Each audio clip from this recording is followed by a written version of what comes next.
Hello guys, welcome to ScreenSynth, and I am so happy to have you with us. And as you can see, yeah, I have these masks. I have a mask, and I like masks. So this is going to be my thing.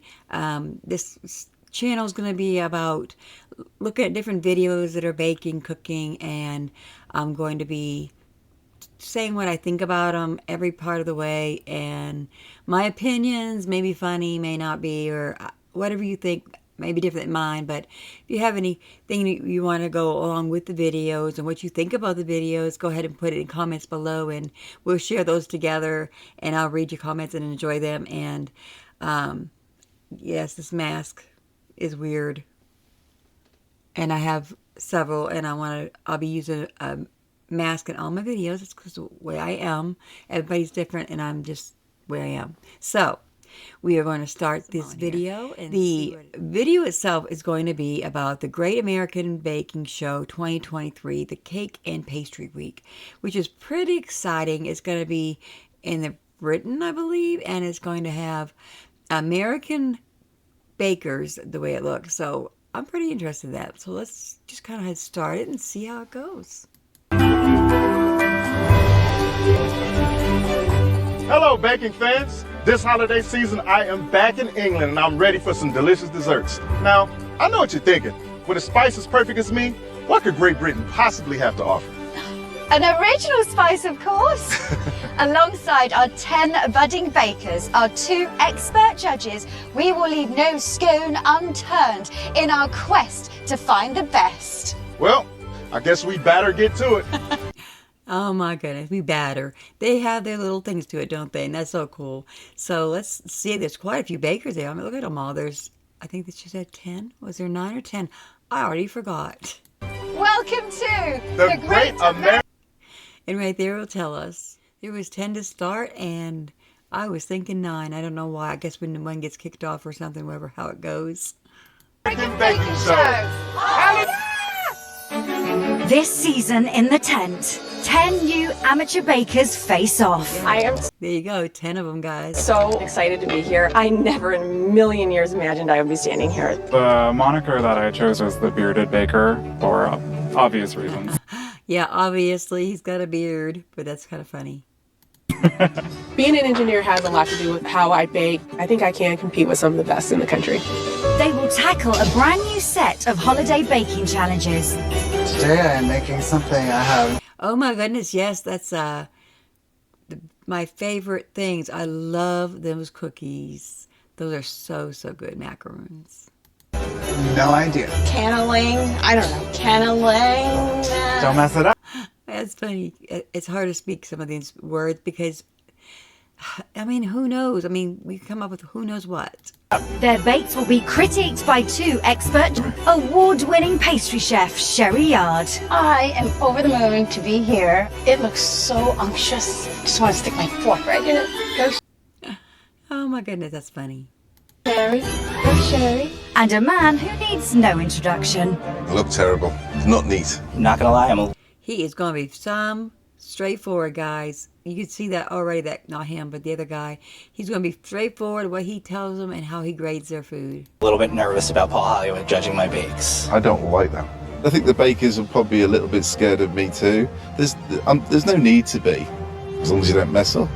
That's just mean. In our search to find America's greatest amateur baker, I'm hoping to go all the way. I would love to win this. Actually, I mean, honestly.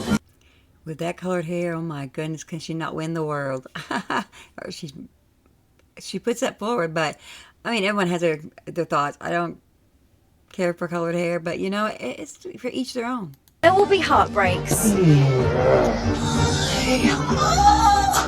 Okay, no more crying. There will be handshakes. I love it. Biscuits are Cookies. Cookies are No, biscuits. they're just called cookies. There might be a language barrier. Snickerdoodle cookies. What?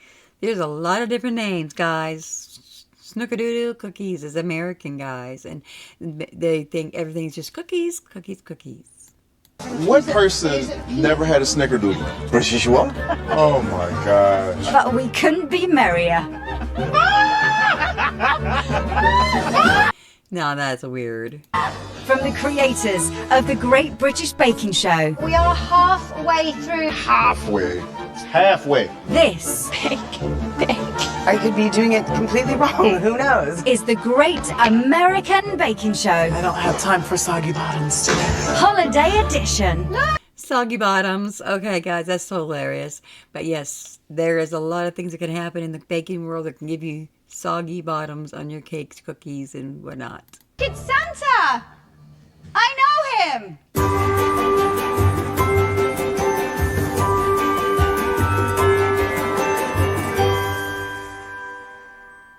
It's awesome. Yes, this is going to be so awesome. It's Christmas season for them when this one was taking place, but obviously we're not in Christmas, but that's okay. We're going to start it out this way, and we're going to go through this first video together and see how we think of it.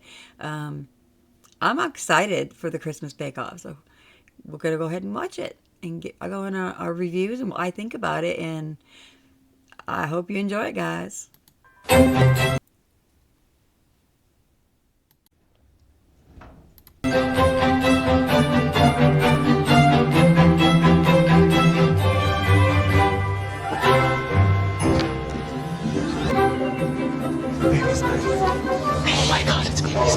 This is so exciting! Don't cry, don't cry. Oh, they're so excited they want to cry, God. This is something new to people, and we're not used to that in America. So when we get to do things with these kind of things, they get so excited. Welcome to the Big Show Bakers. I'm Emma Bunton, also known as Baby Spice. And I am former professional football player Spice Adams. And please send all the little extra bakes up to me. And me. Let us introduce you to two baking powerhouses, our judges. Now, he wrote the book on bread, literally. He's also the star of the great, legendary Paul Hollywood. She is new to the tent, but not a stranger when it comes to the perfect pastry. 3-time James Beard Award winner, Sherry Yard. For your first signature bake, the judges would like to see a full-sized, single-layer coffee cake. You have 2 hours to present your coffee cake to the judges. On your marks. That's awesome. Coffee cake time, guys. Are you ready? Get set, bake! My gosh, I'm so excited. I can't believe this is happening. It's exciting being in here baking for the first time. I just hope I get it done in time. Now, he looks like he could bake pretty well, and he probably does a lot of it. Not that I'm making fun that he's on the chubbier side, but it sometimes tells you that they do bake good, but that doesn't always mean that, guys. Sherry has been a huge influence in my baking. Meeting her in person is awe-inspiring and something I never even in a million years thought would be possible. The perfect coffee cake. It's That's special that they think somebody special. They think it's special, these people. So that makes it really neat that they are looking forward to it, and they come in here with great anticipation that they'll win, or hoping they'll win. You know, that's why they're coming here. moist, yet the crumb falls apart. So this is a very difficult challenge because you got to balance that. We're asking the bakers to create a sponge with a swirl of filling. For me, it's about the stark contrast between the sponge and that beautiful filling spiral. What I hope all the bakers bring is their own personality. This is what makes baking special. Yes, got to bring your own personality, guys. Everybody cooks differently, and you could be from one part of the state, from Washington all the way to Maine, all the way to Texas, or all the way to Montana, and you're going to have a different way about how you cook, and that's what makes it special, and that's where it makes it kind of hard probably for the judges to judge on things, unless you just really don't cook well, guys. I mean, if you can't cook, don't go there, please. The first step for the bakers is to make their batters. I have to cream my butter and my sugar first, make sure my ingredients are sifted. A coffee cake batter is commonly made by creaming butter and sugar, then alternately incorporating flour. This technique helps achieve that perfectly moist cake and delicate crumb Paul and Sherry are looking for. Good morning, Amanda. Hello. What are you doing? So I'm making a cranberry swirl coffee cake. And your family enjoyed it? They enjoyed it. And cinnamon. The fireman. Fireman. You had a fire in your kitchen at the same time. As a stay-at-home Definitely don't want a fire in the kitchen, guys. No. mom, Amanda is able to practice her bakes and share them with her family and neighborhood firemen. I'm fattening up my firemen. Her cranberry coffee cake will have a kick of cardamom, a sweet cranberry filling, and be finished with a candied orange peel. That sounds really yum, guys. Yum, yum. Interesting that you're piping in. You don't think by forcing batter through the tip it's going to make it more dense? Yeah, I just was thinking dense, guys. I hope it don't become dense because that looks like it's going to be a yummy cake otherwise. It hasn't. Well, good luck and look forward to it. That's awesome. Thank you. Okay, where am I? 225 grams of dark brown sugar. Good morning. Good morning. Maria, you seem nervous. She is so nervous. Poor girl. Well, woman. I'm just overwhelmed with the two of you standing in front of me right now. I don't even have, I'm at a loss for words. Oh my goodness. Poor woman. I feel bad for her. I'm not the angry man, right? Thank you. Okay. We're thank teddy you. bears, really. Thank you. He's so fooling you right now. Thank you. Oh my God. That just happened. It's a lot of cookie, huh? It's a big cookie. Yeah. As a mom of four, Andrea has her hands full. Andrea's cinnamon blueberry coffee cake will be filled with fresh blueberries and streusel. Thank you very much you. indeed. Thank you. Thank you. So the swirl will be the raspberry, and then the apples will go on top. One more. Once it's cut in two, I think the swirl will be absolutely beautiful. My great aunt, she means everything to me as far as baking. She taught me everything I know. Wish she was still here with me today, but That's sad. She lost her grandma, but she's taught her so much, and hopefully it brings her through, and maybe she'll win. Who knows? I don't know who's going to win, but I'm sure it's going to be a great one. Because gotta cook good or you're not going to win on the show. these are for her. These bakes are for her. Destiny carries on her great aunt's legacy when hosting her family and friends' dinners every Sunday. Not yours? No. Destiny's cinnamon swirl coffee cake will have Mexican cinnamon filling with a pecan streusel crumble on top. It's about the same size as my apartment. If you were to take all my counters and put them together in one, this is probably about the amount of counter space that I have. Jason's a So he's used to the counter space, so he's not going to have it too tight for him. self-taught baker from Brooklyn, New York. Despite a tiny kitchen, he packs big flavors into his bakes. This is really, really good. Jason's sticky toffee coffee cake will feature a swirl of sticky toffee pudding. Coffee's one of my nan's favourites, actually, so don't mess it up. No pressure. And how are you? As long as I can get this in the oven in the next 10 minutes, I should be perfect. Oh no. Get ready to put it I'm not sure about next 10 minutes, but hopefully it makes it because he's only got a certain amount of time. in the oven soon. With most of their batters and fillings done, the baker's coffee cakes are ready for the oven. Good morning, Cheryl. The cake sits underneath what I can see there, a lot of apples. Does that not inhibit its growth at all? No, I think it comes up to a pretty good height.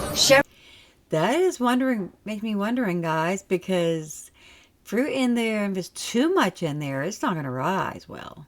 Cheryl is a mechanical engineer who approaches her baking with the same scientific mindset she uses at work. Couple grams, and we'll have it exactly on. Her apple raspberry coffee cake will have a tart raspberry filling, tangy yogurt icing. 30 minutes left, bakers. Oh no, it's getting done. Oh my goodness, 30 minutes. It gets so nerve-wracking, guys, stressful. If you can't handle stress, you don't want to go there. This is gonna be my streusel. You want to keep big chunks on top so you can get some nice gooiness.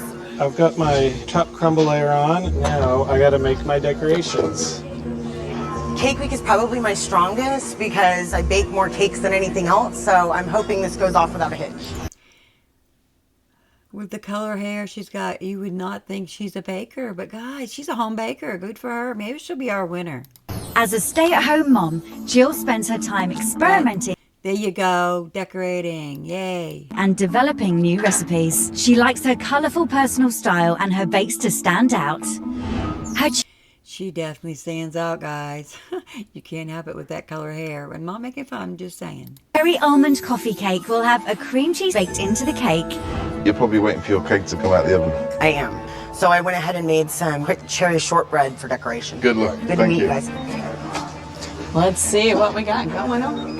Got a couple minutes before I check on it, and then I think 5 more minutes in the oven. I'm making a boozy Christmas morning coffee cake, so I'm using a lot of Irish cream in there. There's about 200 ml. Irish cream, yum, guys, yum. Do you like Irish cream? If you like Irish cream, put it in the comments below that you like Irish cream and like the video, let me know. On the whole thing. Wow. Chris is a hairstylist living in San Pedro, California. He uses the same creativity in the kitchen as he does in the salon. Chris's boozy Christmas morning coffee cake will have... You're glazing it on the top at all? Just a little bit. Icing sugar and a little bit more of the Irish cream. I don't know whether they'll be able to drive after this. You got the gloves on right now. You doing some surgical stuff right here? Kind of. It's kind of what I do. Whether in the operating room or the kitchen, John employs the same surgical skill and level of precision. His butter makes it better pecan coffee cake will have a cinnamon and pecan filling and be topped with an almond pine cone. So I'm a fan of butter pecan ice cream. I kind of wanted to make the cake. Excuse me if I... He is nervous. He's sweating bullets, guys. He's sweating bullets. You know we have a nurse do that, don't you? Yeah, I know normally, yeah. I'm a little worried mine's What gonna did be you too do? dense now. What, is yours out? I ate it. Smart. By day, Jeevan is a doctoral research student pursuing his PhD in neuroscience. If we scroll back here, you can see her cerebellum. But by night, he is a passionate baker who brings his scientific background to all of his That's very pretty. It's a pretty rose in the middle. stunning creations. Jeevan's coffee cake will be filled with a mixture of blitzed hazelnuts and coffee grounds and finished with a light dusting. Did he say coffee ground or she say coffee grounds? Coffee grounds, guys. What? This girl ain't gonna eat no coffee grounds in my cake. That's nasty. Powdered sugar. It looks amazing. Thank you. That would probably be one of my favorites. Don't tell anyone else. No, it's our secret. All right, are you ready? Are you ready for your icing? I am baking a double chocolate coffee cake. What's Italian actually about this is that I'm using my hands a lot, if you get that. Yeah, Italian, French. You talk French. You use your hands a lot. Well, we do it too. Yeah, we shouldn't, but we do. I gotta throw that in there. Tina got her start in baking, watching her Italian mother and grandmother kick-starting a lifelong obsession with the craft of her own. She keeps the tradition alive by developing new recipes to pass down. That's very pretty. I like that. Tina's double chocolate coffee cake will feature a walnut and chocolate streusel filling, topped with a decadent chocolate drizzle. 15 minutes. Oh no. Almost done. It's completely raw. Wiggly, like raw wiggly. Mine was just like that, and it just firmed. Oh no, if it's raw, it's not gonna cut it, guys. You can't have raw cake. It's been in for over an hour, Chris. Yeah.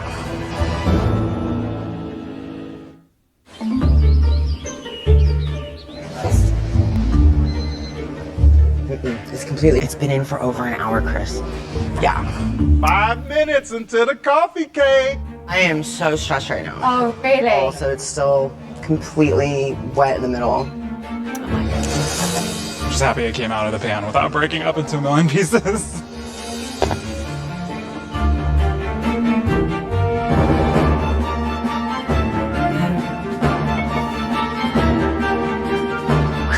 It was looking very risky. That was very risky. He almost lost that one, I thought. Oh no, guys, she dropped it. Oh, hopefully it will come through for her. It's okay. It's okay. I can't believe this. See, she salvaged it a little bit. I mean, it's not, you can see where it's broke, but I think it's gonna be okay. Almost there. 1 minute. Talk about last minute. You want to? I think this will live up to my great aunt standards. 10, 9, 8, 7, 6, 5, 4, 3, 2, 1. Time's up. Stop baking. the bake creations judged by Paul and Sherry for the very first time. Hello. Hello there. Hi. Right. They do look very yummy, guys. So they're doing a pretty good job. It cuts very easily. Overall, I think you created a nice looking cake, actually. I love the line of filling in there. Wow. I love that crunch on the end. Is that good?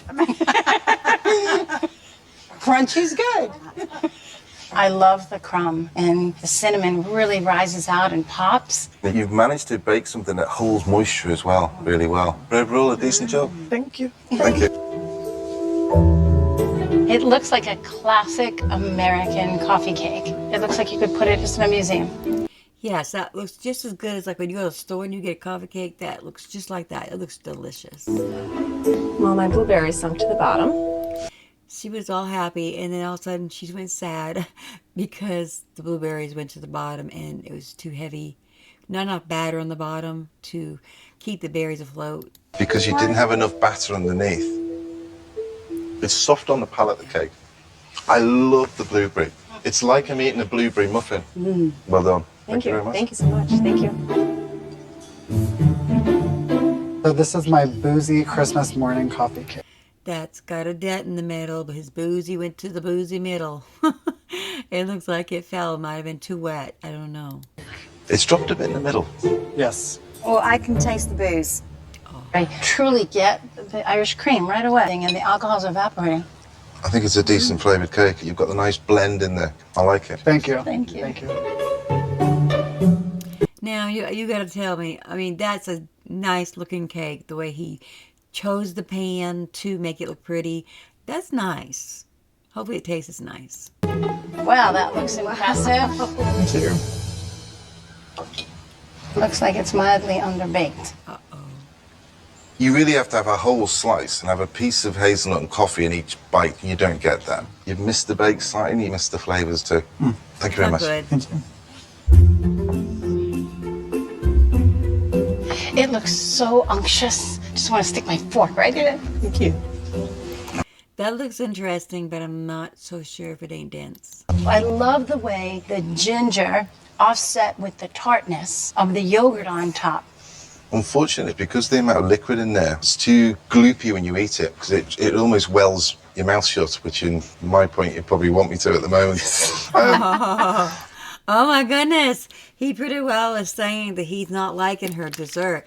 So is that what he's trying to tell her? What do you guys think? That's what I think. That's sad. But anyways, it's going to happen. They're not going to love every dessert that they see. I think your flavour is excellent. Thank you. Thank you.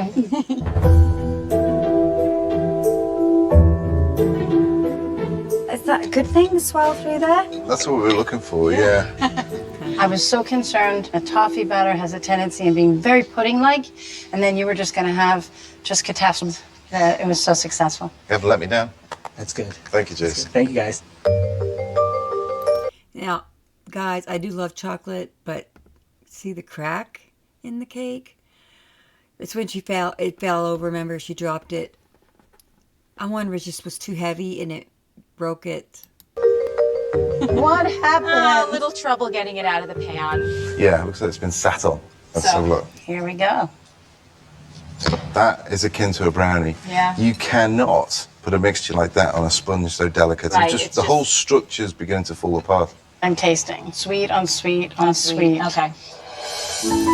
Yeah, you've got to have sweet. You want coffee cake. You want something that's got that sweetness to it, because that just makes the coffee cake. Ooh, that's pretty. That's pretty. What happened with this ridge around here? Don't know. Do you think it was because it was piped? Looks like cuts very well. Okay, so back when she was piping that cake batter into the pan, that's where they see that around the edge, and that's what they were saying, that it got too dense.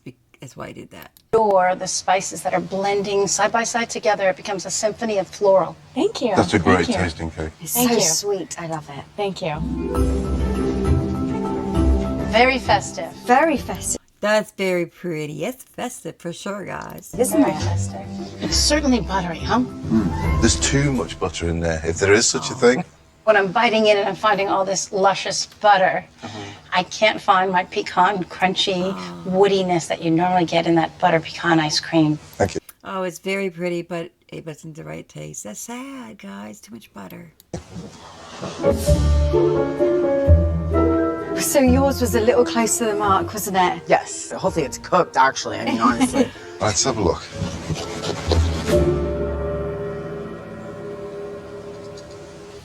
The cake looks really lovely. It's delicious. I think it's very good. I love that the cherries marry very well with the almond that's at the bottom with the cream cheese. It's a clever cake. Good. Thank you very much indeed. Thank you, guys. Thank you. That does look really delicious, and they act like it tastes delicious, so yay. I'm so relieved. Now we can move on to the next challenge, and then I can... I'm crazy stoked. That was incredible. To hear Paul Hollywood say that he wasn't disappointed, that was that was huge. Of course, it's a little disappointing to get bad feedback, but I absolutely have so much more to prove. I'm a better baker than what you saw today. Hopefully, I'll be focused for the technical.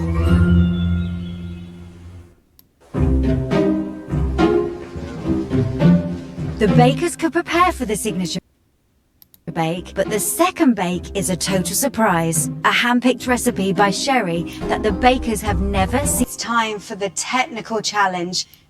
Oh my goodness, guys. This could be something really different and hard. We're going to see now. It's giving them to prove. The proof is in the pudding, guys. Now, Sherry, this is your first technical challenge, and you have chosen a flourless chocolate cake topped with a golden brown meringue. Okay, guys. First off, I gotta tell you, a flourless cake is probably the hardest cake to make. If you've never done them before, it definitely is going to be hard. So, we'll see how these poor people do. I'm feeling sorry for some of them if they've never done it before. This seemingly simple dessert can be deceptively difficult. The judges will critique the results blindly, not knowing who made what. So now the judges exit, judges skedaddle. You have 1 hour and 45 minutes.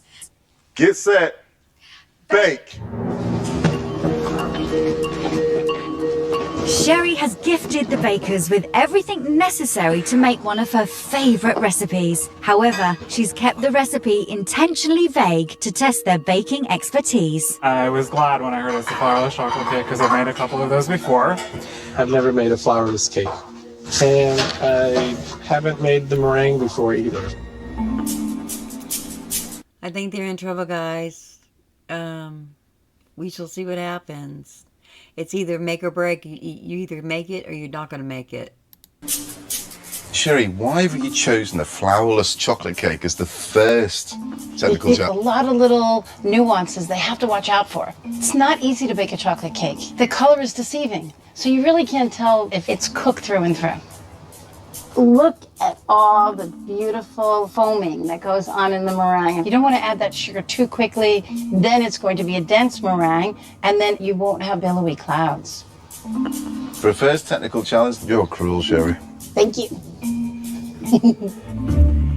With the clock ticking, the bakers all begin with their cake batter. We've got chocolate and butter that needs to be melted together as a base. So basically the eggs are what's going to create that dense richness of that cake. And of course, they don't give you all the ingredients. They leave some things out. If I remember right, these kind of shows will leave things out. Well, the timing might be a problem too. If there's not enough time, but there should be enough time, but they have to be fast enough to get everything together and to get it cooked in time. Got my melted chocolate and butter. I'm at the stage where I'm beating the eggs and sugar, and then I'm going to pour that into the pan and get it into the oven. Not paying attention. I caught it. To keep as much air in the cake mixture as possible, bakers need to gently combine the eggs and melted chocolate. But the recipe does not say how best to do so. That's the thing. Like I said, it's not going to say everything. So there's one reason that it could fail. You don't want to get it Right, you need it fluffy. Holding it because I'm trying to keep all of the air that I just whipped into the egg whites. 1 hour. Going in. Sherry's recipe gives the bakers a temperature, but not a baking time. The bakers must rely on their own experience to know just when to take the cakes out. It just says bake until slightly firm to the touch. See, guys, that's what's going to get people. You're going to feel it firm on top possibly first. I don't know. I mean, it's just, it's a guessing game. Try 15 minutes, see what that does. It's been so long since I've made one of these, but I really want to get it out to cool. I think I'm gonna give it 2 more minutes. I don't know. I'm nervous. It just says make French meringue, which thankfully I know what that is. Just put the cream of tartar in. I'm going to very slowly start adding the sugar in. For the perfect French meringue, I think you want to make sure you have nice stiff peaks. The peak should stand up. Have you ever put it on top of your head to see if it sticks and then it's ready? Let me try it.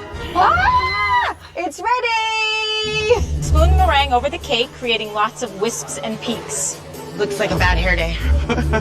With time running out, the cakes are back in the oven in hopes of getting a golden brown meringue. Now, that's a very important thing, guys. When it's got that brown golden meringue on there, beautiful looking and yummy tasting. All right, there she goes. You have 15 minutes left. La la la la la la la la la. We are so close.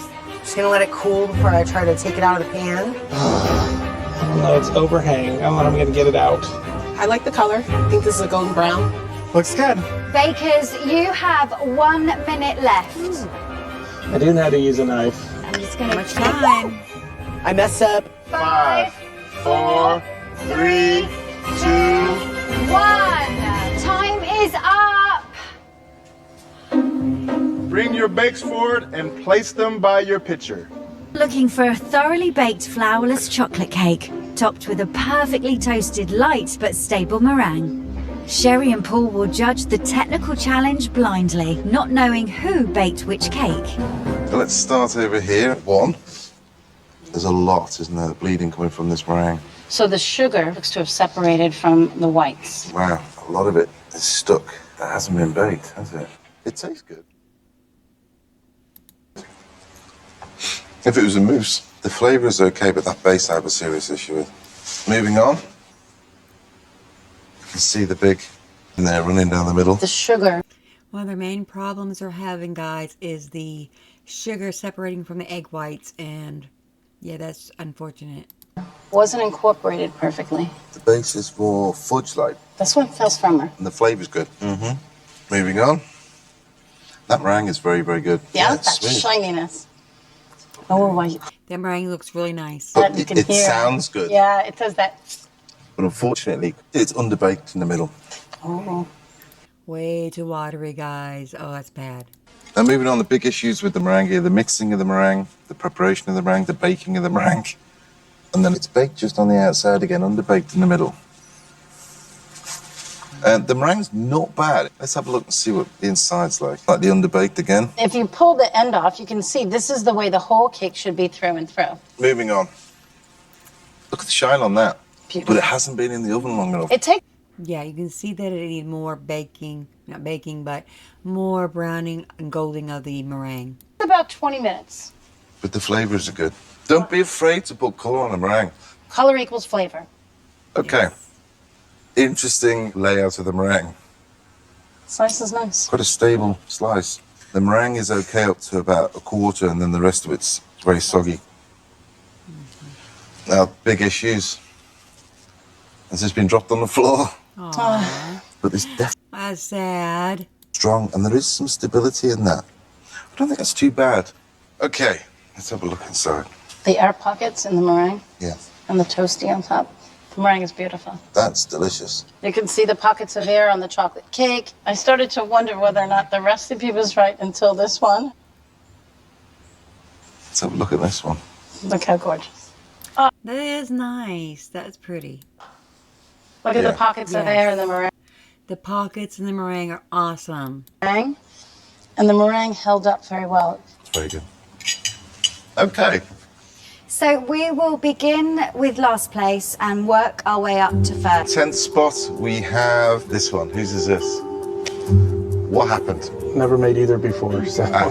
Apologies. Cheryl is 9th, Jill is 8th, Tina is 7th, Amanda is 6th, Destiny is 5th, Jason is 4th, and Chris is 3rd. Number 2. Whose is this? It was baked beautifully coming down, the consistency was good, and you nearly had it. Which leaves us with number 1. And whose is this? Well done. You did a wonderful job. It was almost perfect.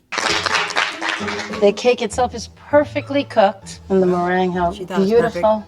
Perfect. Yes. Thank you. To have the technical go well is really, it's allowing me to bounce back, I think.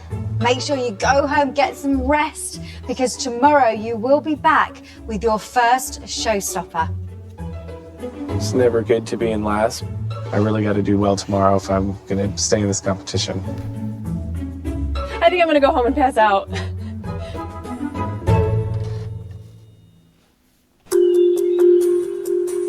Here we go. We'll know who won this next one. Now, when we get through this cooking part, it will show us a good thing. Well, not a good thing in a sense. It's good for somebody, but for somebody it's not, because they're going to go home probably. It's so important for me to make sure that I present a really great showstopper. I don't want to go home, and I want to make sure that I can do everything I can to make that happen. I call it showstopper for a reason. If you really bomb your showstopper, it could overshadow your first 2 bakes. It's anybody's game. Well, let's get to the nitty gritty. Who do you think is going to be the star baker? Off the top of my head, Jason is in a pretty strong position going into the showstopper. He's been pretty constant across the signature and in the technical. Andrea, if she can just harness. I think she'll be the one, guys. What do you think? I mean, she's doing a really good job, and she's proven herself somewhat. So, I don't know. We'll see. Those nerves, she might just soar.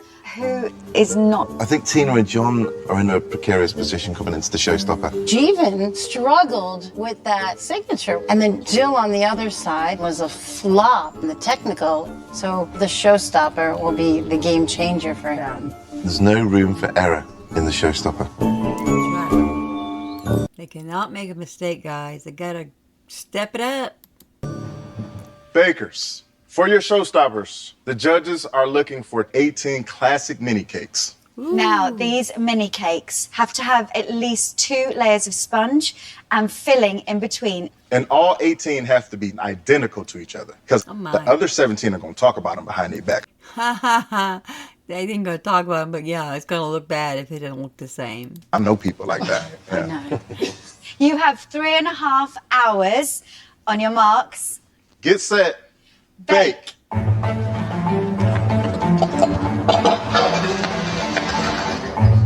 I'm definitely nervous today. I'm not feeling as confident as I was yesterday, but I'm going to press That is too bad. I hope she'll do well. through, and I'm just going to do my best.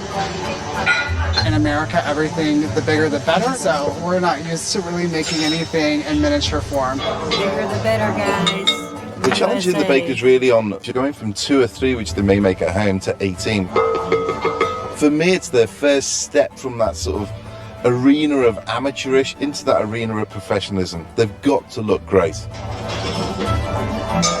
The key to these mini cakes is going to be the filling for me. Too much filling, and then it might ooze out. Too little filling, and you don't have enough flavor. Hi, Andrea. How are you? I love her face. Every time we come in, she's like, hi. It's like a rabbit in headlamps. Can you tell us a little bit about your cakes, please? My chocolate cake recipe is actually a cake recipe. I based most of my cake recipes off of that one original recipe.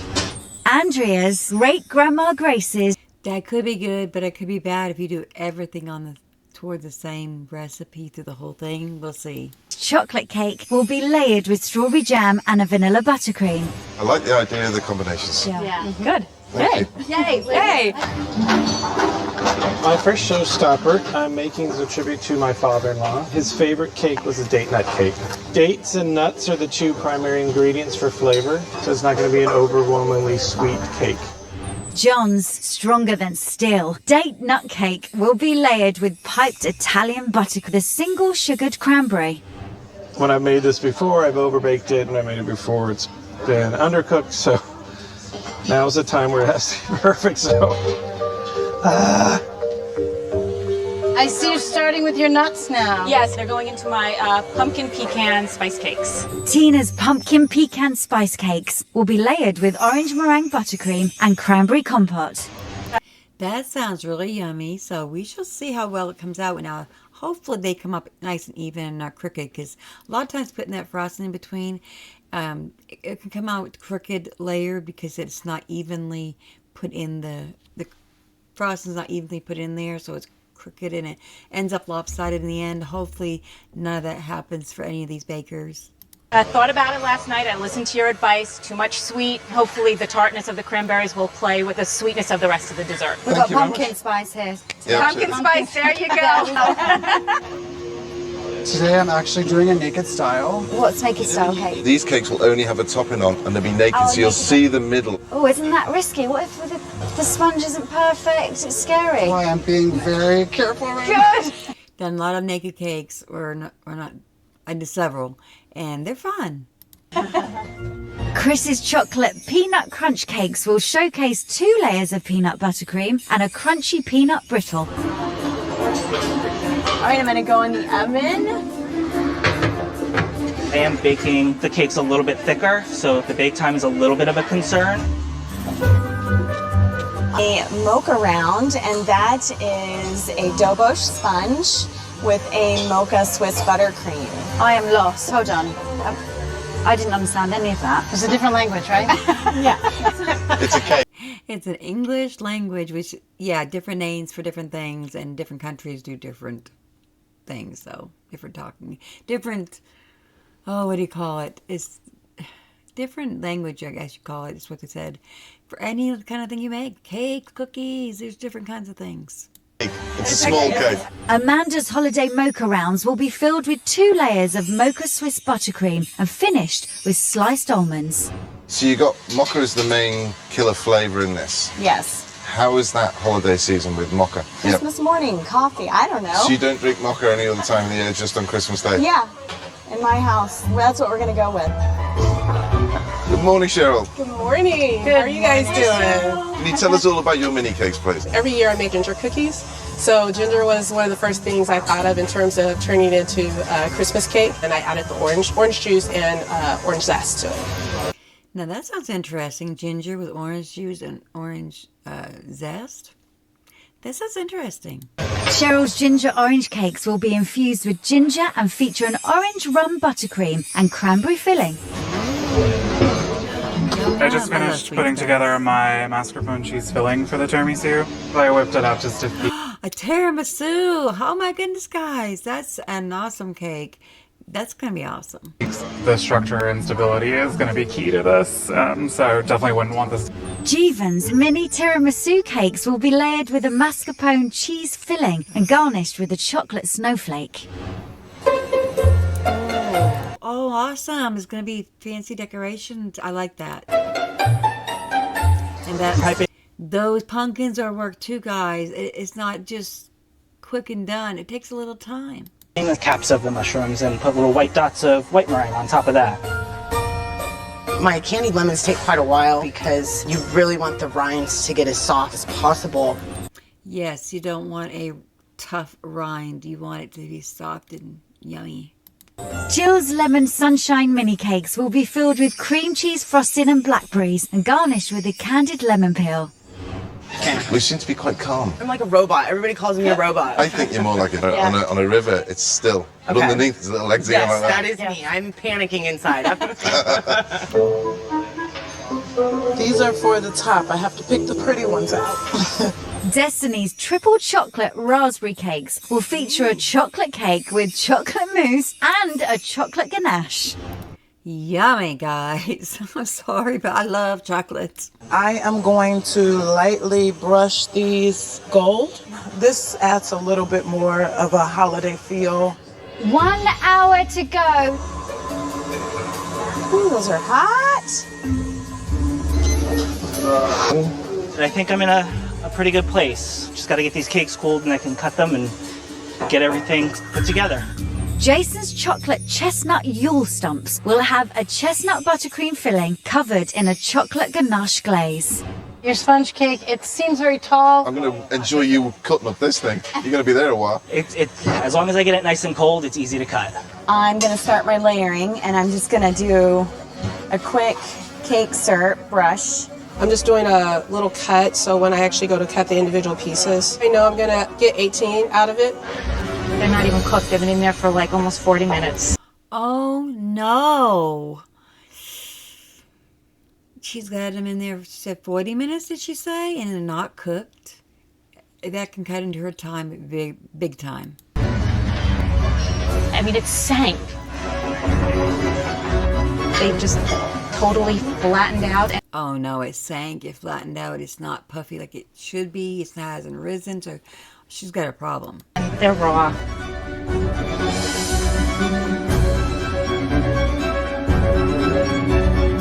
Guys, she may be going home.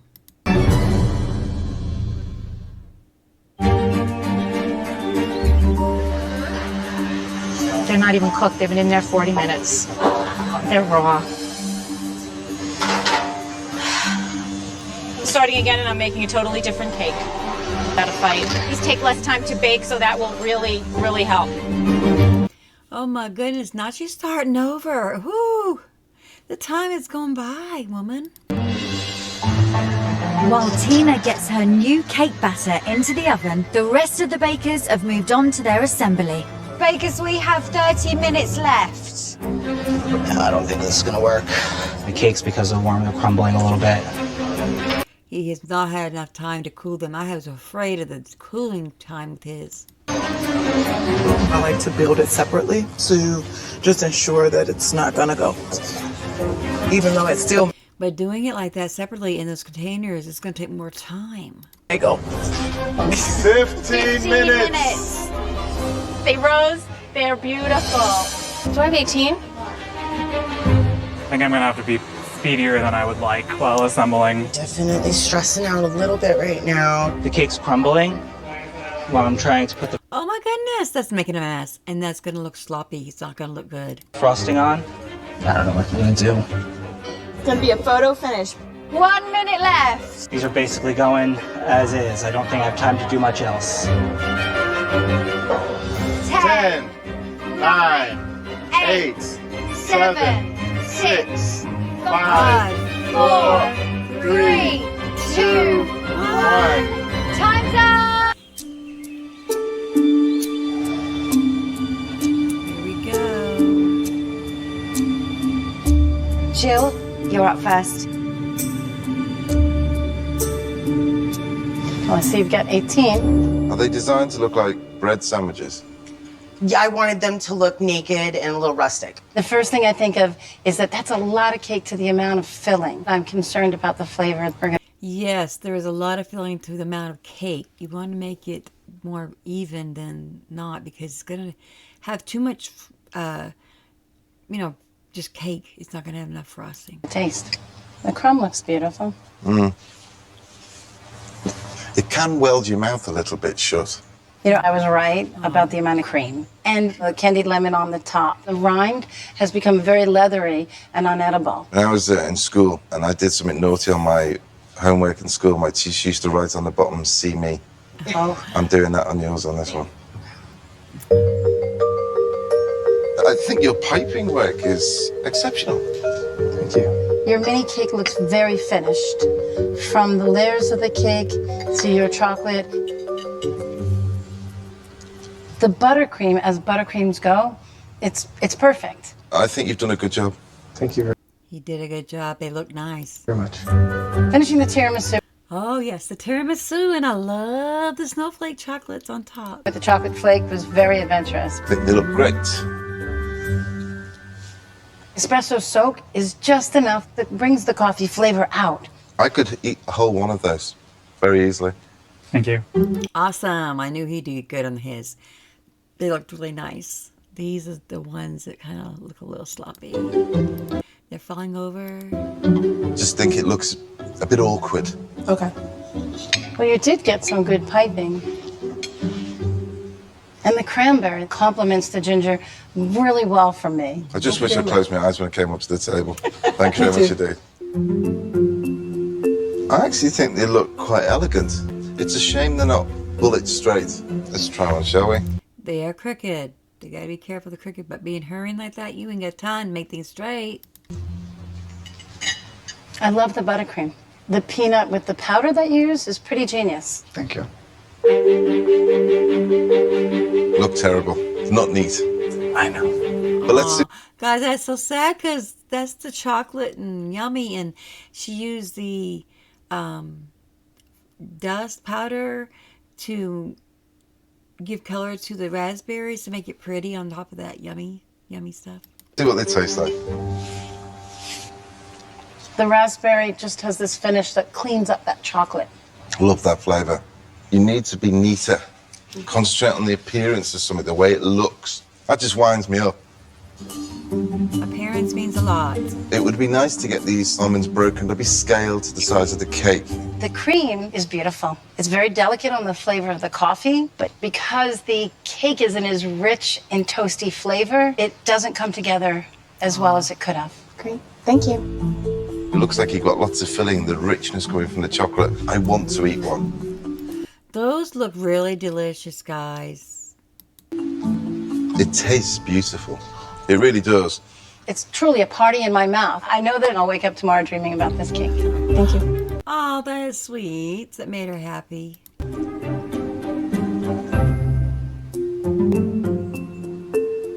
Yeah, well, that's the ones that are kind of made a mess, guys. And I'm sad to say that's ugly. It looks horrible, but they tried in the time that they had. That's all I can say. Difficulty today, huh? A little bit. Tastes good.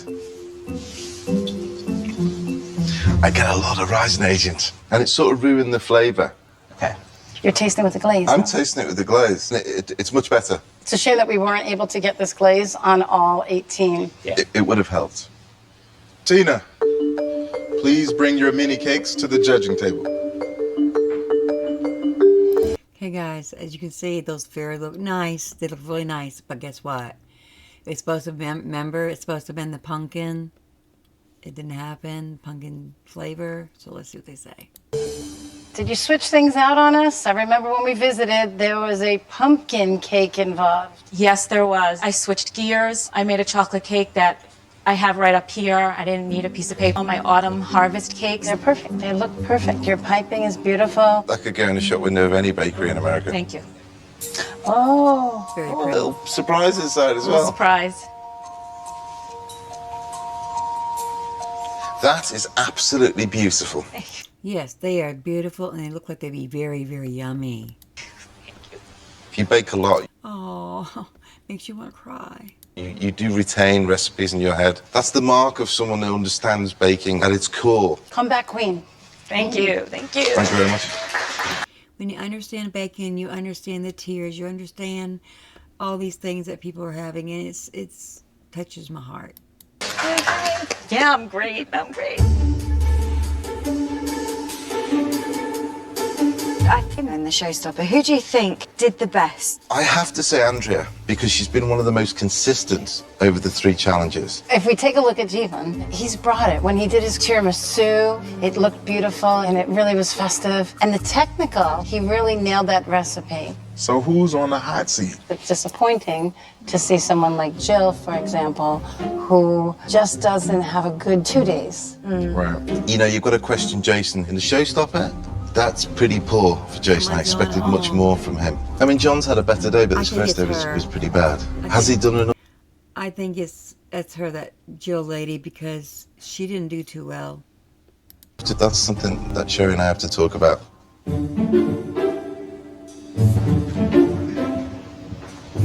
They are. The baking in this tent has been so impressive, and this has made it very, very difficult for our judges to choose a star baker. Our very first star baker is... Here we go, guys. Are you ready? Who is it? Write in the comments. Who do you think it's going to be? Who do you think is going to be the star baker for this time? I think it's going to be this lady here, but I don't know. So let's just guess. Put it in the comments and put a thumbs up so we know that you picked one. Andrea. It is her. Okay. I expected them to look around a little bit. I didn't realize it was on top of the one that was going to get it. Congratulations, Andrea. Now, as the new girl on the block, it breaks my heart to the person leaving us. Oh, this is the sad one.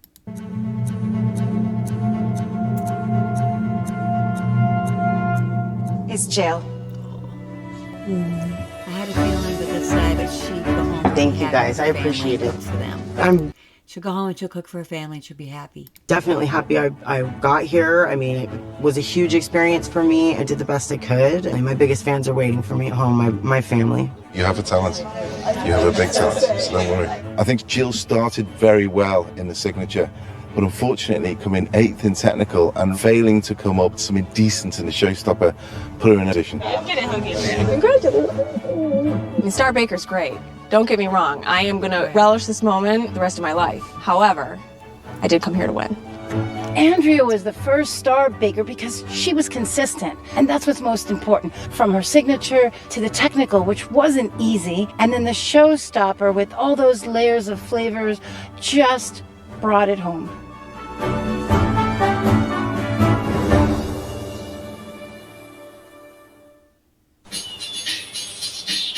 If you want to be... Oh my goodness, guys. What's next? This is crazy. My baker, you gotta... Spice, what are you doing? Okay, my dream Right? is to be Chubby Spice. Well, I think your dream is a reality. I think he got it, guys, by the looks. Oh my goodness. Welcome to the Great American Baking Show Holiday Edition. Oh, man! Last time in the tent. This is so exciting. Oh my God, it's crazy. Andrea had her cake. One more. And ate it too. And I'll go home and I'll wake up tomorrow dreaming about this cake. As she was the first to earn the title of star. And despite a rough start for some of the bakers, There's too much butter in there, if there is such a thing. I'm concerned about the flavor. it was Jill who was first to leave the tent. Now the 9 remaining bakers are ready to throw down. It's time to see who will be at the top I don't like that. Oops. I love it. and who will be at the soggy bottom. In Pastry Week. I don't want to hear soggy bottom anymore. It does have a... She does not like to hear the soggy bottom. I do not blame her. I don't like to hear it either. So I don't blame her. soggy bottom. All right. Okay, Spice, are you ready for the challenge? Croissant, Yes. cupcake. No. Okay, apple pie. Yes. Hey, you've got this. We got this. It's Pastry Week. You guys ready? They are ramping up the difficulty this week. You can be friends with Pastry. It's not always your friend. No, pastry can be difficult, guys. If you've ever done pastry before, you may not have, you may have, I don't know. But, you know, if you have, you can also put that in the comments if you want to. Pastry can be a stickler. Being star baker last week definitely adds a little bit of pressure. I mean, I set a bar for myself, and I really need to make sure that I keep doing what I know and trust myself. So welcome to Pastry Week. Cake. Sherry and Paul are looking for a full-sized slab pie. The slab pie you will be making has to have filling baked inside its short crust. But of course, they must have a holiday flair. So you have 2 hours on your marks. Get set, bake. 2 hours may seem like a long time, but when you think about the steps to doing this pastry, yeah, the crust is going to be time consuming. Most things that you do in baking are high maintenance, but pastry in particular, it takes a lot of detail. I want to see a flaky pastry. I want to see with a beautifully decorated top. The most common problem with baking slab pie is temperature and time. The bake on the slab pie should be golden brown. You don't want a soggy bottom. You don't want a soggy bottom. You want a flaky crust. Yum, yum. Morning. Morning. Good morning, Chris. How are you guys? What's your slab pie? This is a staple recipe that you would find at my grandparents' restaurant in northern Georgia. Chris's chocolate rye pecan pie will have a bourbon pecan filling baked in a crust that's far from traditional. So this is a combination of rye flour and all-purpose flour. I feel like you're making me nervous. They're not making you nervous, are they? You're making me nervous. They're making me question myself. Well, for me, it's very different. I've never had anything like that before. I'm excited because the rye is certainly going to add a different flavor, and it's not going to be your typical sweet on sweet pecan pie. Thank you, guys. Thank you. Yeah, it sounds weird. I've never used rye with all-purpose, but for that, I mean, it might work, guys. If you hear the wind, I'm sorry. We have a storm going on today. Hopefully, we'll get through our video. My grandmother and my mom have passed, and this pecan pie has a Mother and grandmother? Oh, that's so sad. special place in my heart. It reminds me of them. Amanda's Grandma Minnie's Texas pecan pie keeps its short crust and a classic pecan pie filling. I have little clumps of butter in there that I want to keep solid, and so I don't That's the key. want to overwork it and start to melt that butter in there. That's just, what Grandma said. I'm going to get this in the fridge.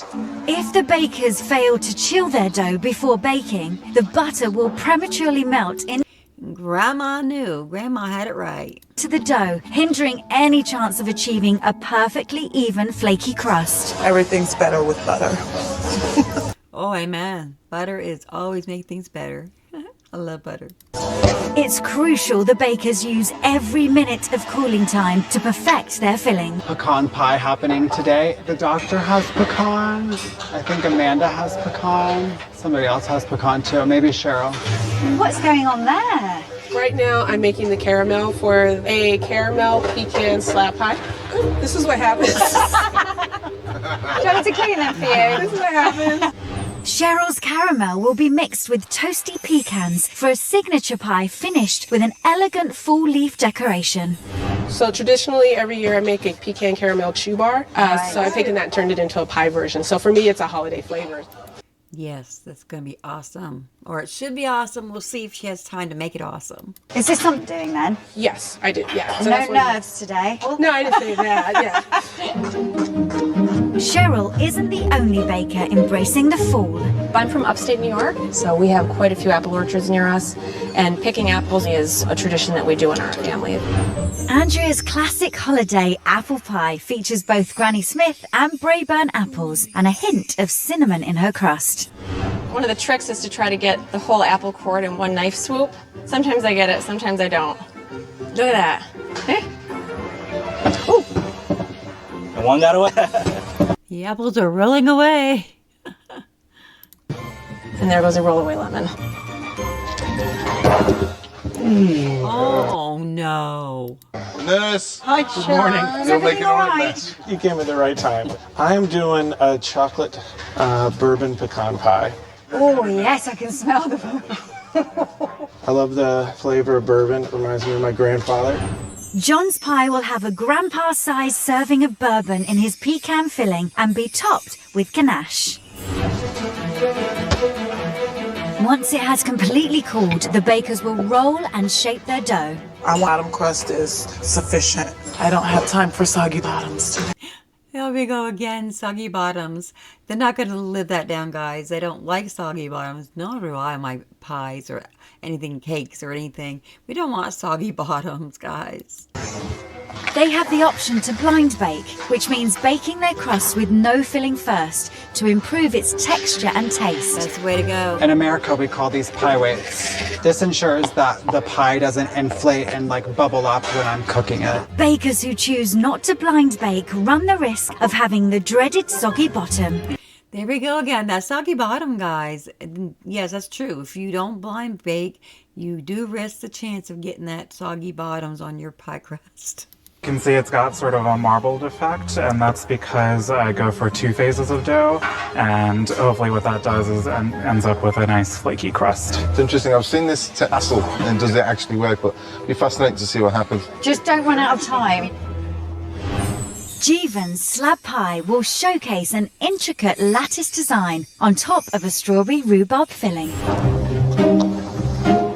I'm going to pour my filling in and put it in the oven. It looks good. Bakers, we're halfway there. 1 hour left. We're going to make sure no soggy bottoms happen today. I don't want to hear soggy bottom anymore. Nightmares. Whether or not they have chosen to blind bake, all the bakers get to work on their decorative top crust. I am a bit of an ambitious baker, sometimes to my detriment. Jason's ugly sweater slab pie will have a layer of spiced apples and cherries bundled up under a decorative sweater topping. The entire top is going to be an ugly sweater. Yep.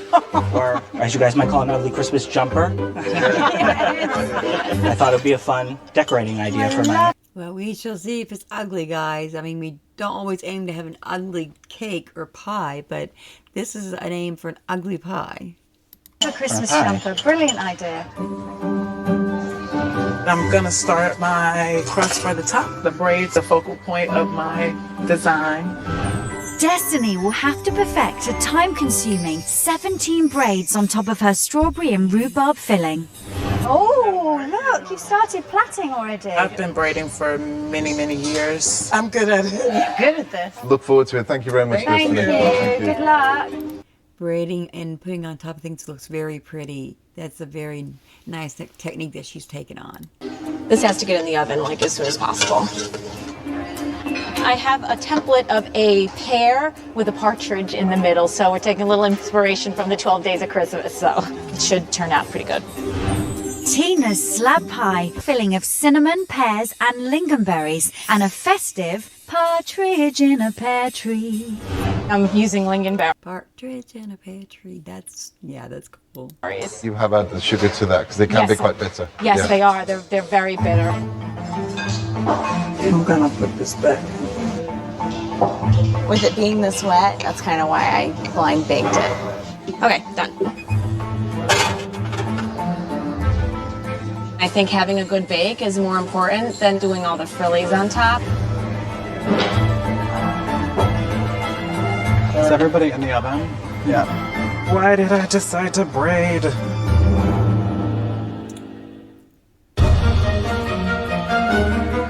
Why did I decide to braid? Doing the lattice work took up a lot of time, but I just went for it. Bakers, only half an hour left. Jeevan, you all right? Good to go. Are you praying that it's I'm baking? praying it bakes. Keep the oven door shut. I know. It's getting there. Yeah, you got to keep it shut because guess what, guys? If you don't keep that door shut, it's not cooking. I mean, it's like you think you got to keep an eye on it. Yeah, but you got to keep it shut or it's not going to cook. Oh, they're really tart. Ugh. Ugh, come on. Cheryl, how we doing over there? It's going good. Going good? Yes. All right, I yes. like the confidence Yeah, right there. she I like seems very confident Yeah. still. I like it. Bakers, 15 minutes left. Yeah, we like a duo, man. You gonna sign me? No. It's looking a little lumpy, but who doesn't look a little lumpy when they wear a sweater? 5 more minutes. Take it out in 2 minutes, maybe 3. Maybe 3. Going. If I keep them in here, then people won't see that I'm actually really shaking. 1 minute left. I can't watch. Oh no, 1 minute. It's judgment time. I'm gonna leave it into the last second. You're making me really nervous. 10, 9, 8, 7, 6, 5, 4, 3, 2, 1. Time's up! Guys! Signature slab pies are ready for Paul and Sherry to taste. Hi, Destiny. Hello. Hello. Here they go. Now that looks pretty yummy, guys. It's a bit messy. I was expecting more linear. I like precision. It slices beautifully. It really does. It does. But it's holding together as one piece. Yeah. Unfortunately, it does have a soggy bottom. Oh.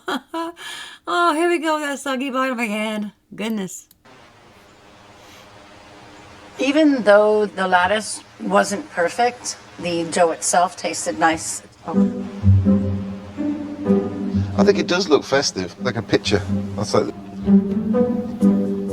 I love that it's gooey, and there is just a whisper of rye that's in there. Okay. It's a I don't think the rye did good. I wouldn't think so anyway. daring thing using rye in a pastry like that, but I think it's worked. Good job. Thank you. I can't argue. That's the ugliest sweater. Would you wear something I think it came out pretty nice. like this? I have worn things like this before.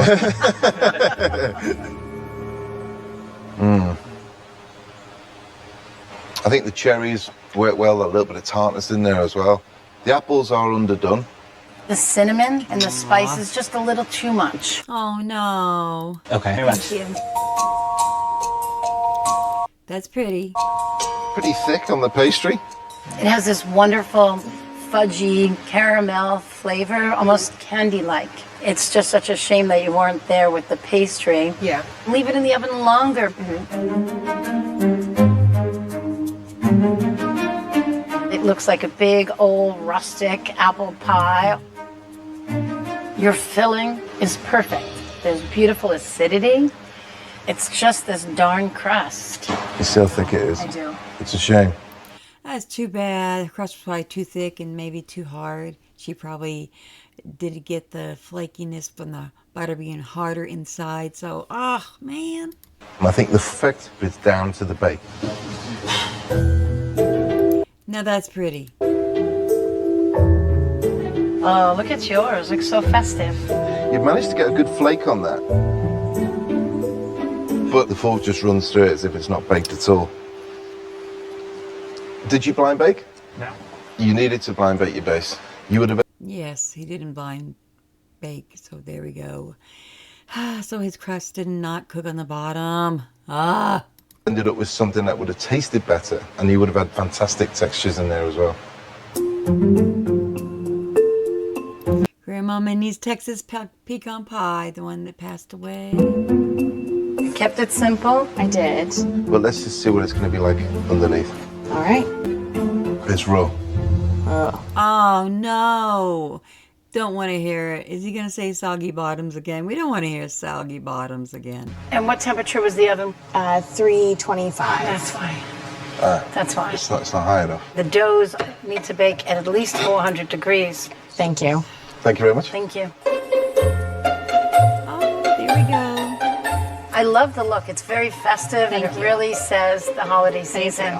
Love the design, partridge in a pear tree. Yep. Did you blind bake it? Yes, I did. I did blind bake it before I put the filling in. Well baked underneath. Awesome. It cooked good on the knee. No baggy bottoms. No soggy bottoms. That's tart. That's tart. Uh-oh, but it's really tart. Oh, yeah. It's a very bitter, tart berry. After a couple of minutes, the sort of burning sensation, which is because it's so strong. The burning. Cut it out. I'm not going to let you feed me. I'm not going to feed you. Put it up in my... Oh, there you go. Like, whoa, it hit me hard. Oh, okay. Thank you very much. Thank you. Now, I like that, guys. That looks yummy. Fiesta with snowflakes, and that powdered sugar always makes the Christmas look awesome. It's always very Christmassy, very simple, but effective. The glaze looks beautiful.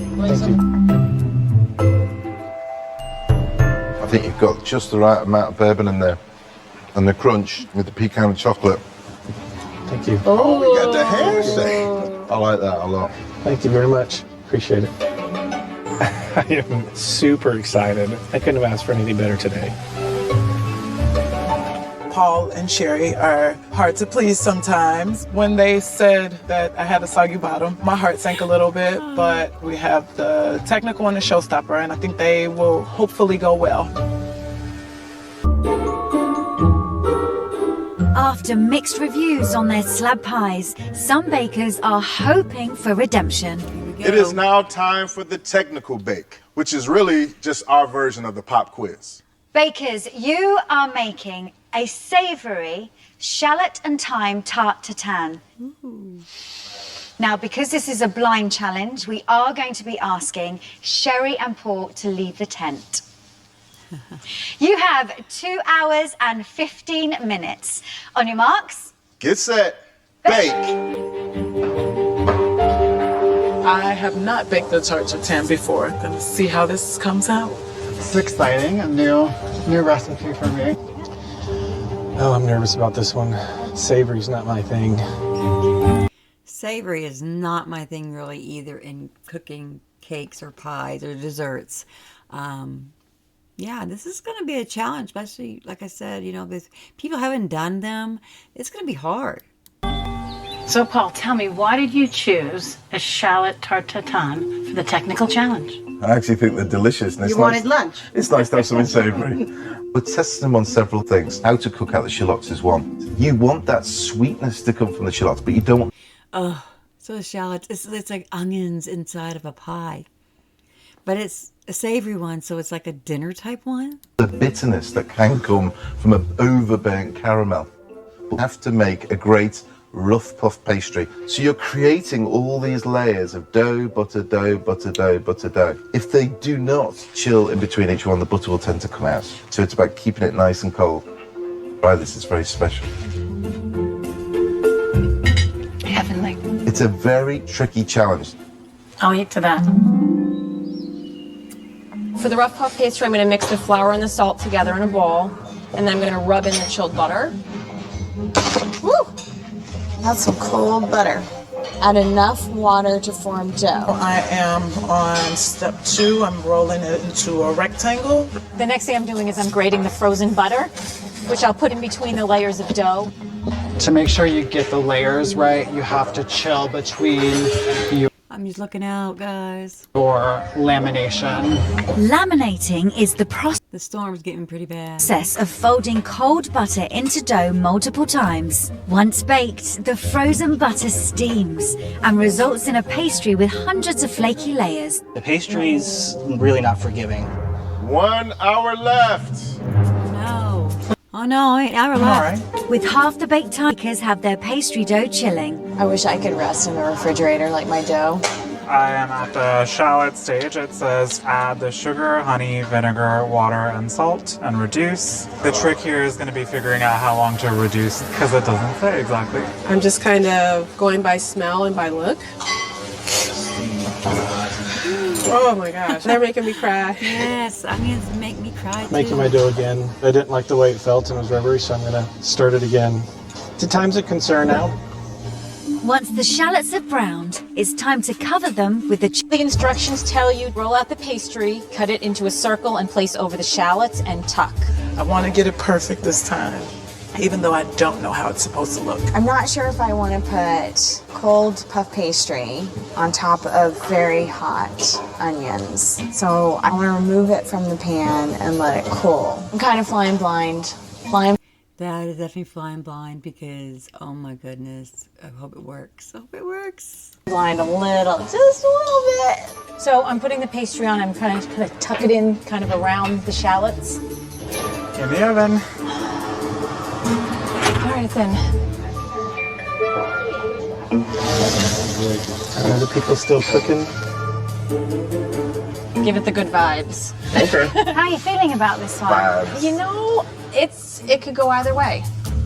The bakers must use only their intuition to determine the proper baking time. So this is just kind of a wait and see game.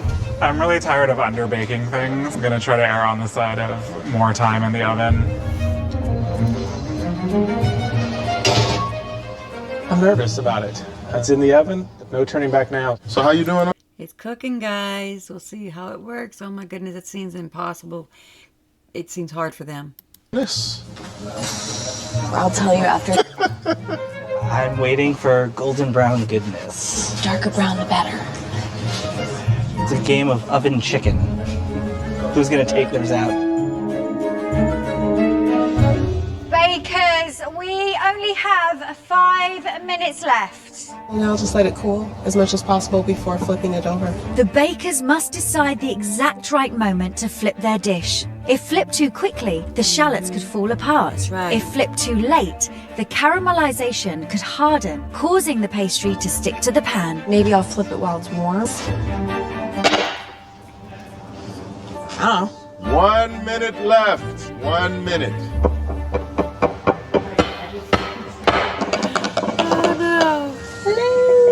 This was all very nerve-wracking. I'm afraid to look.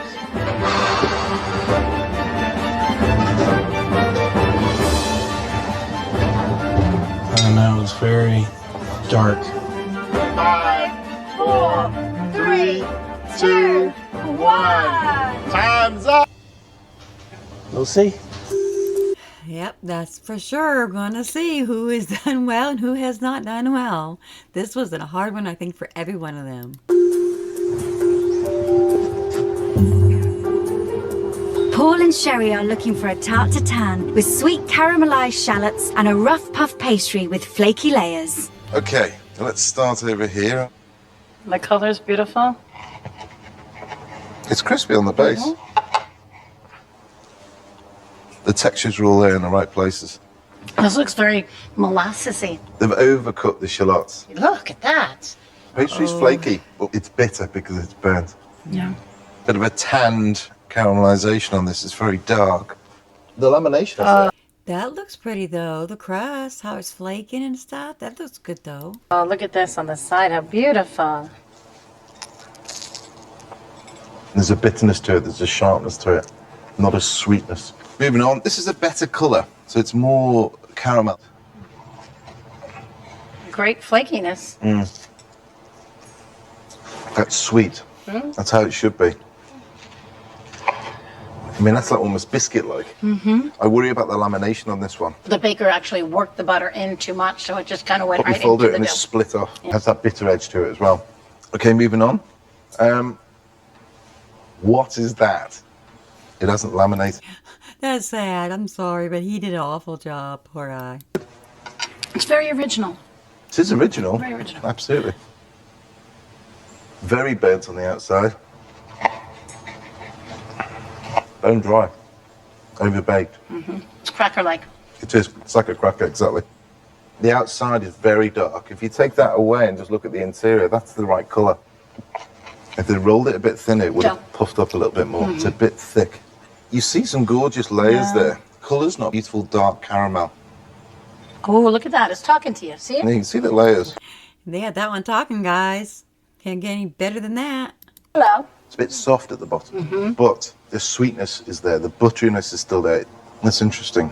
Okay, we'll start with 9th place and work our way down to number 1. In 9th spot is this one. Whose is this? What happened? I overworked the dough at the beginning, incorporating the butter and the water. And that's why it ended up like a cup. Yeah. 8th. Whose is this? Destiny is in 7th place, Tina 6th, Andrea 4th, and Amanda is 3rd. And 2nd. Pretty well done. You're almost there.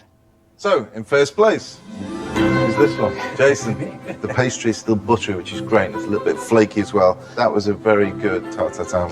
Well done. Awesome. Good job. Yay. He did a good job. We'll see who wins, though. Did that just happen? Did I just get first place in a pastry week technical? Being on a roller coaster is emotionally draining, you know, being really happy and then being upset.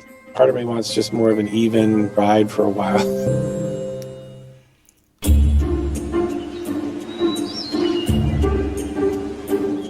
So is there anyone that you can think of that if they don't perform well in the showstopper, they're going home? You have. Here's the showstopper, guys. This is it. Who is going to win?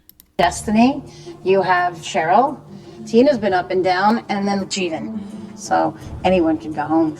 Actually, Jason did very well in the technical challenge, but unfortunately he didn't do very well in the signature. And John did really well in the signature, not in the technical. And when you say to me, who's in trouble, who's going to be star baker, do you know what? For the first time, I've absolutely... Our next question. I can't help you, I'm sorry. It's hard to know sometimes, guys, and this is one of those times. So, this is your final challenge in Pastry Week. For your showstopper. I was thinking the last one was the final one, but I'm not too familiarized in these, so I guess this is the last one, guys. Here we go. The judges are looking for 24 eclairs. 2 different flavors, 12 of each. Your eclairs have to be made of a pâté choux, filled with a pastry cream base, and we'd like them to be iced or glazed. You've got 4 hours for this challenge. 4 On your hours? marks. Get set, bake. Wow. Right now I'm just getting together the dough for my pâte choux, which is the pastry of my eclair. When it bakes, it creates a really hollow inside if it's done properly. Yum, eclairs are so good. I can't wait. The eclair is basically a pâté choux or a choux pastry. What we're looking for is to bite through a beautiful decorated flavoured top, a crispy eclair, and a gorgeous filling inside. This showstopper has so many landmines out there, from the way they pipe to the way they're gonna bake, and then the fillings, because of course it's all about flavor. Then put flour out of there. Don't want it to taste like flour. Starts pulling away from the sides, it's done. Morning, Jason. Good morning. Good morning, Jason. Oh, interesting. My eclairs are called après-ski eclairs. Okay. I stay down at the ski lodge and drink hot chocolate and hot toddies, which is what my eclairs are based off of. Jason's hot chocolate eclair will be made with a chocolate choux dough and filled with a hot chocolate creme patisserie. His hot toddy eclair will feature a honey lemon curd filling with a toasty burb. So you're doing 2 different choux pastes. We didn't ask you to do that. No, you did not. Daring Jason once again. It's all about the timing, getting it look good. This is a showstopper. Exactly. Thank you, Jason. Growing up at Christmas. Okay, guys, it seems like this here is their final, as we know, bake-off, and I'm telling you, I hope they do well. It seems like it's a trying time. Christmas time, maple syrup was always part of our holidays with our holiday ham and having pure maple syrup, and my grandfather always made maple syrup.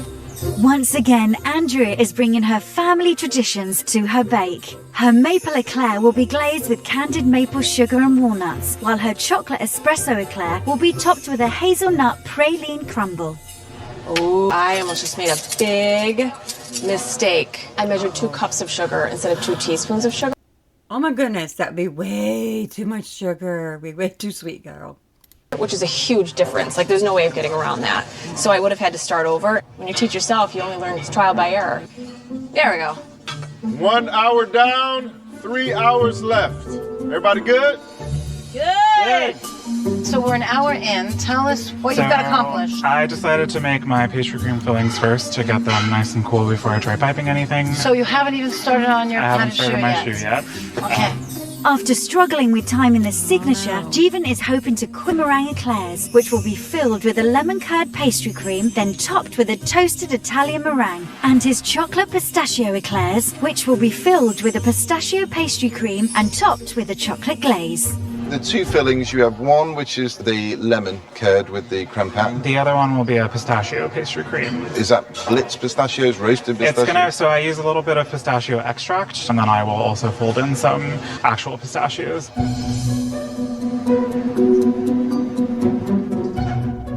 Pâte choux is piped to form the eclair. Must be just right to hold its shape. Looks nice and Yes, you want it to hold its shape, or you won't have not much place to put any cream in there. smooth, and it falls from the spatula at the rate I want it to. My choux came out a little looser than normal, so I'm not sure if my ratio was just slightly off today. Choux is something I'm typically really good at, so I'm gonna give it another go. The temperature is 425. We want to give them a good blast of heat. They're in. Just chopping some chocolate creme patisserie, Yum. or otherwise known as Yum, yum, yum. pastry cream. This is one of the easiest things to candy. It's just maple syrup and walnuts. I do this every fall. Yum, yum, yum. The holiday season is a time to have a couple of drinks, and it's for people who are on the naughty list. John is baking yet another boozy recipe. He'll be using eggnog and black raspberry liqueur to spice things up. What is this right here? This is the little eclair cups. The eclairs will be placed on these. Eclair cups. Sounds You get interesting. to Something a little fancy. work on your. There you go. Honestly, the most difficult part of this is that there are so many elements to it, so then just really watching the time. Cheryl's white chocolate eclair will be filled with lemon white chocolate pastry cream. Her pistachio cream eclair will be topped with fresh raspberries. We're looking for something with a little bit of holiday flair. So for the pistachio, to me that's a screen. And then the lemon white chocolate, the citrus to me is very wintry. You're winging this one, aren't you? I'm not, no. You're winging. Cinnamon chai reminds me of the holidays, and then I'm putting little white snowmen on the cinnamon chai chocolate orange eclairs. Amanda's orange pastry cream-filled eclairs will be topped with a chai tea icing.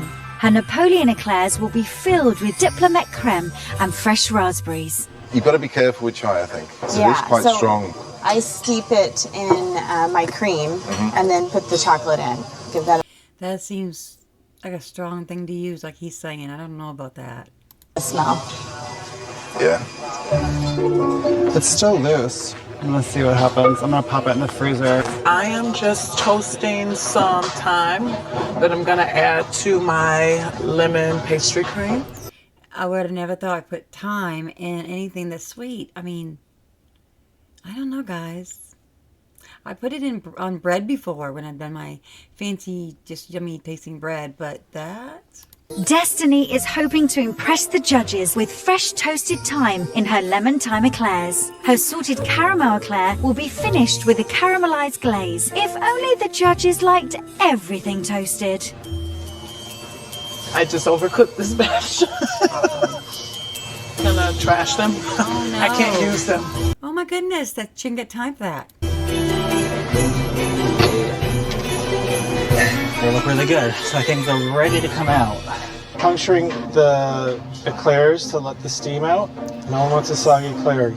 Right now I'm making holes so get some of the heat and the steam out. And this is actually where I'll be putting the filling as well. Very important step. Very important. See how it's kind of hollow? Yeah, you kind of want that. That's where the pastry cream is going to go. So I'm very happy with this. All right, bakers. We have 1 hour left. Well, an hour, that's enough time, isn't it? I mean, surely. While most bakers have taken their eclairs out to dry, some have fallen behind. So what stage are you at now? I'm about to get my eclair dough out of the freezer. It's just been wrapped. Dough is in the freezer? Yeah. Wouldn't you think that the outside would get very cold and the inside would be very soft? It possibly. Oh, okay. Chris's festive fall eclairs will feature a sweet potato pie eclair with pie. It seems like he's going to fail, guys. I don't know, but he's got problems on this through this last time. Brown sugar meringue and a caramel apple eclair filled with chopped caramelized apples. I'm doing a pastry cream, as all of your traditional spices that you'd find in a sweet potato pie. You see, that's the one I go, am I going to like that? I've never had anything like that in my life with me. I'm doing a key lime pie. Key lime pie is one of my favorite things ever. Oh, pressure, here we go.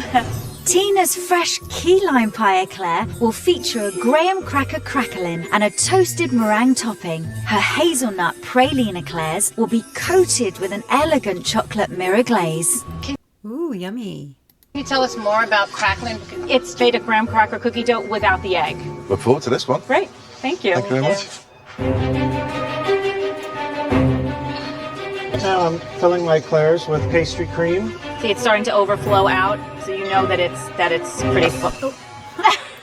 That one shot out of the top. That was funny.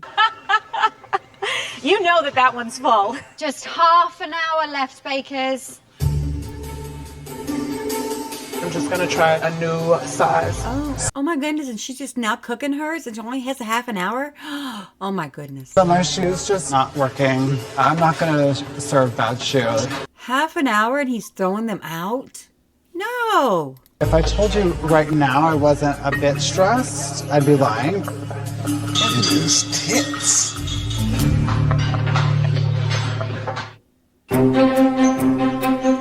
I'm not gonna serve bad shoes. Having to make this dough for the third time is just affecting my time to do other things. Let's get this made so we can get it in the oven.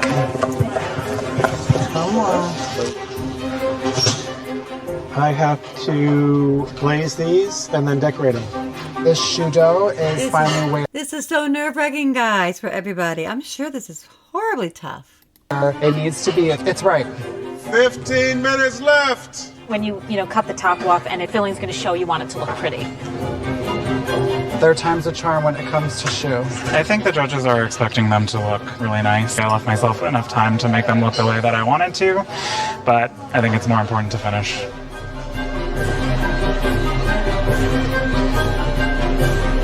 Five minutes left. It's coming down to the wire. Oh no. These are a little messy, but have to get something on the plate. Bakers, we are getting very close now. Hers don't look as nice, but the other ones did. Now you have 1 minute left. Right now I'm trying not to lose my mind. I won't be satisfied till Paul and Sherry review them. How can I help? Get those. Thank you. Welcome. Oh God, you need help. Oh, look at that, guys. All them people helping them. Well, helping her. 10, Oh God. 9, 8, 7, 6, 5, 4, 3, 2, 1. Oh no. Time's up. Over.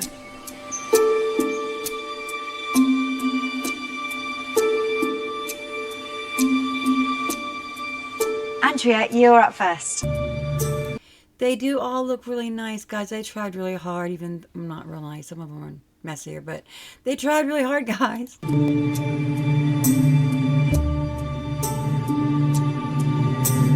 What happened here with the breaks in the middle of the chocolate? My dough, when it rose, it definitely cracked.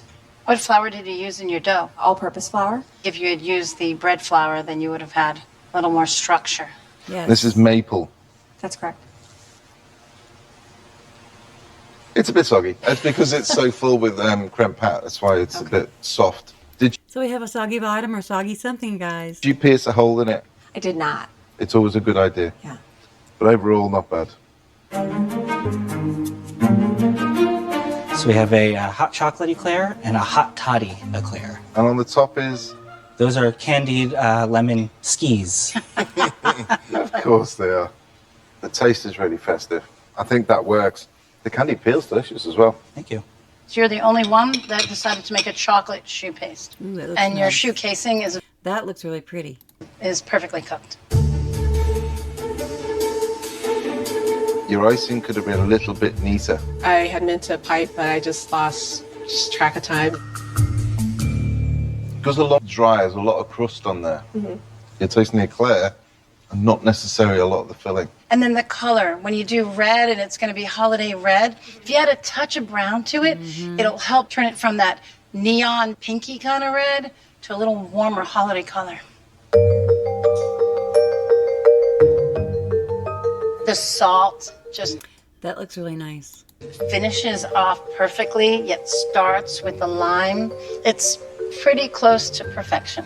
Your pastries are well baked, all of them are well baked. The flavour of it's rich, but it's not overly bitter. You've managed to create an eclair, which is a good thing. It's one of Awesome. She did a great job. Maybe she'll win. We'll see. my favourite things to eat. That's just mean. I'm gonna get them back, don't worry about it. you got bourbon? Got alcohol in there? It's just chocolate on the glaze, and the cream is just pistachio pastry cream. It might be the pistachio extract. Extract. That's what it is. It's pungent, isn't it? It's not nice. I don't like that flavor at all. Oh no, he doesn't like it. So hopefully he likes another item. The other one he's got, or it's just some people just don't like some people's things. I mean, I don't like all taste of everything either. Your surgeon's hand is really showing, perfectly piped, so you can really see how much He did a wonderful job piping and doing his work. of a cavity that you've created and how much cream goes in. Yeah, your eggnog one was fantastic though. Thank you. Well done. Not a massive fan of chai, but it's very good. Very abstract. The chai, the bitter chocolate over the top. This one is my favorite. Thank you. Do you know what, Chris? I don't like that. Okay.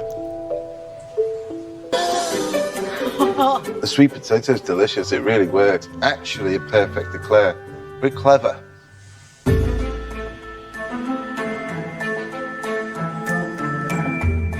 You don't look happy, Destiny. Took a little bit more time than I should have. The lemon and Thai ones do look awful, but the lemon is fantastic. That was so mean to say, guys. Destiny, every time you bake, you bring us flavor. It might not be the prettiest one out there, but we're always guaranteed a great flavor. Thank you, Destiny. Thank you. Bakers, please leave the tent while our judge... This is it, guys. This is the last one, I believe, finally.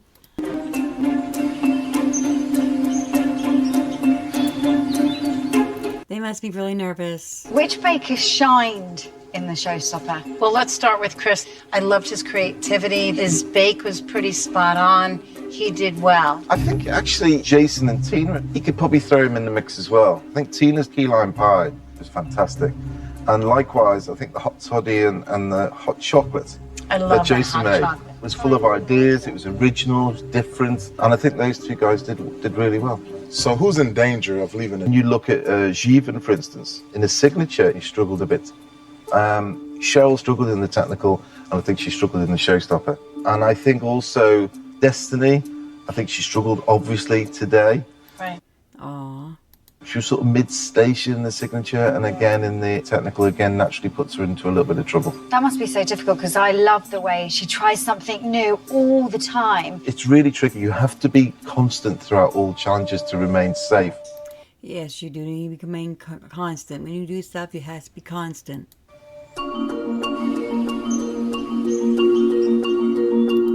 Okay, guys, who do you think it's going to be? There they are. Whoever you think it is, put it in the comment, because this is the last pick of all the show that we watched today. And you let me know which one you think is going to be the winner, because I'm not sure. I really am not.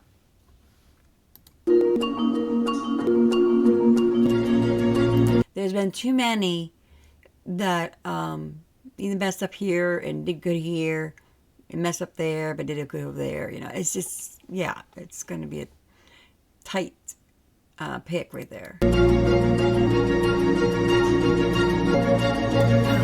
have been on quite a ride this week. The pastry game is intense, but let's start with the good news first. Star Baker. The star baker is... I want to say it's that lady, I forget her name. Chris. Oh, it's not that way. Oh my goodness. Oh my goodness, guys. I didn't think it would be him, but yeah, he's been consistent, I suppose, in what he's been doing. And no matter how hard I tried to get out of it, I am forced to announce who is leaving. The baker exiting the tent today is... Cheryl. Well, someone's got to go, right? And that's sad.